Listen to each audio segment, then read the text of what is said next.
I always enjoy checking out classic vintage electronics and handheld gaming devices, and I guess this counts. So this classic Frogger from Excalibur Electronics is from 2005, which sounds recent, but that's 20 years ago now. So we're gonna take a look at this one right after this. This video supported in part by...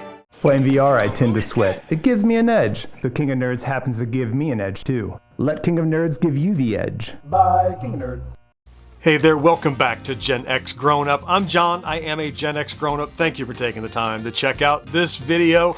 Because I often cover these little handheld gaming toys, lately I've got a deluge of generous gifts from viewers who have sent in gaming gadgets and toys that they found in a closet or attic or whatever cleaning out and said, John might like these. And I wish I could remember which viewer sent me this. I apologize. Might have been Vern or could have, I don't remember. Anyway, very generously sent me some old electronics that they had, and this was in the bundle. As I said, this is from Excalibur Electronics. Now you might remember, I don't know, it's been maybe a year or so ago, I took a look at a Space Invaders that was designed very much like this, with the reflective playfield that comes up from above and the light shines through it. I'll show you what I mean in a second if you don't remember.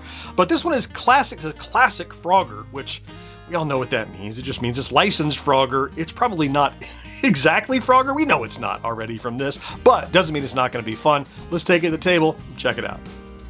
And there we go, our 2005 classic Frogger. Classic Frogger, that's how you know it's good. 81 smash game in the palm of your hands. Now, these are really intriguing little things from Excalibur. They did things other than this. Just coincidentally, this is the second one I've ever picked up. And it's also the reflective thing where you have, you'll see on the hood there, it's reflecting down on this little mirror. We'll take a look when we play. And the box is in impeccable shape. Like, it feels like it just came off the shelf and went into somebody's closet or attic, and maybe they played it once, played it twice, I don't know. You'll see when we get into it. It's like no one has touched this thing, so you can't get much better than the condition on this guy. Let's get it open.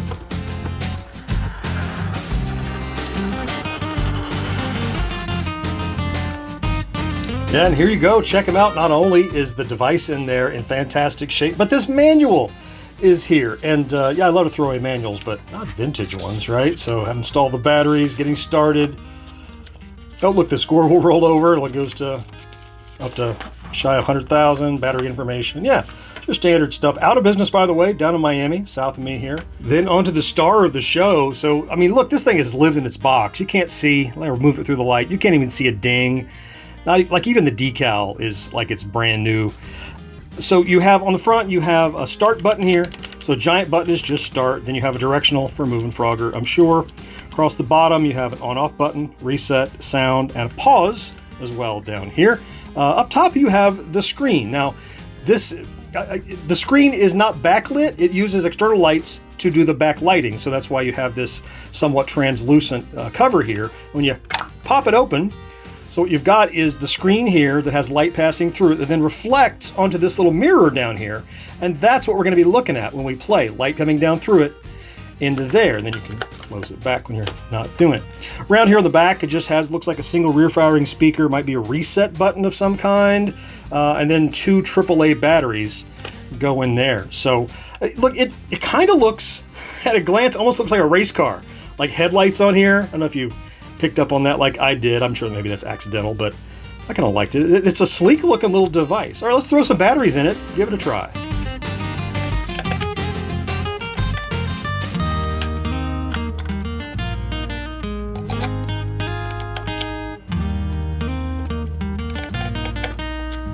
All right, batteries in. Let's check it out. Let's flip open the little screen. Cool. All right, and power on. There it is. Look at that. All right, so it looks like sound on and off. You can see in the lower left there, I think, the little sound turned on. All right, so the start button is here. Oh, music too. Oh, man. Yeah, get the center.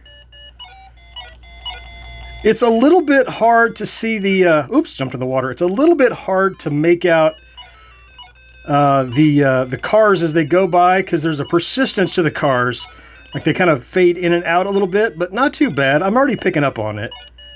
You know, it handles pretty well, very responsive. I'm gonna make quick jumps, hop in there. Looks like it would almost be hard to miss the your little home because there's only so many places that the the items stop. There we go, there's another one. And I expect maybe in later levels, maybe it's gonna add some of the enemies. We'll see. Oh, that's not a lily pad.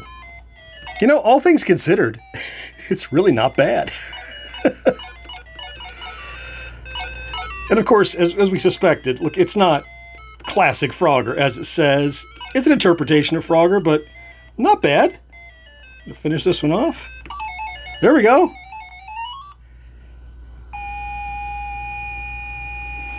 So that counting up my score. Level 2. 1,800 points. Definitely moving faster now, can you see? Hop one in. All right, so only 5 places to put your frog. You know, the music is classic Frogger music. You know, often you don't get that song. I'm happy that it's here, though. Oh, I jumped in the water. I was trying to anticipate that log coming across. Oh, and that's the end of my frog. Let's try one more. All right, so a score of 2150. Let me hit start again. Now that I understand a little better. You know, and you think about this, would this have been awesome in 1980? Yeah. Would have been awesome in 1990? Yeah. I'm not sure how amazing this is in 2005. I mean, I don't not like it. It just seems like for that era, this is a little simplistic. And consumers at that time, I feel like maybe were expecting a little more. In the 2000s? Hey, not complaining. I like the simplicity. I like seeing new interpretations of classic games. But I'm not sure, like, what would you have thought if you picked up a Frogger in 2005 and it was this? I guess it depends. Maybe if you're a Gen Xer, you might be charmed with it like me. You know, but I think probably modern players, if they knew what Frogger was and bought this, they might go, ugh, that's not Frogger. And it's a much narrower playfield, of course, than you would have had. Oh, man, I jumped my frog where there already was a frog. And there was a fly in that landing pad, too. Oh. All right, one more to finish this level. Boom, got it.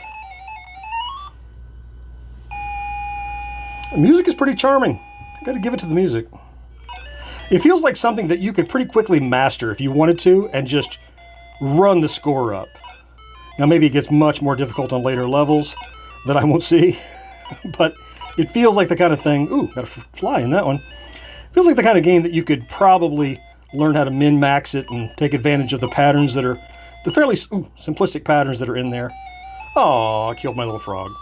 Got a better score though, 2,300 that time around, not bad. Yeah, look, it may not be classic Frogger, the original arcade game, but fun enough, impeccable condition, and a tremendous item to add to my cool little retro gaming, vintage gaming collection. Certainly grateful for sending that in. Look, you keep watching these, I'll keep taking a look at these neat old vintage electronics. I love doing it, and I appreciate you watching. I'll throw links to some others that I've done recently right over here, and here you can watch right now. I certainly hope you found something to enjoy in this video, though.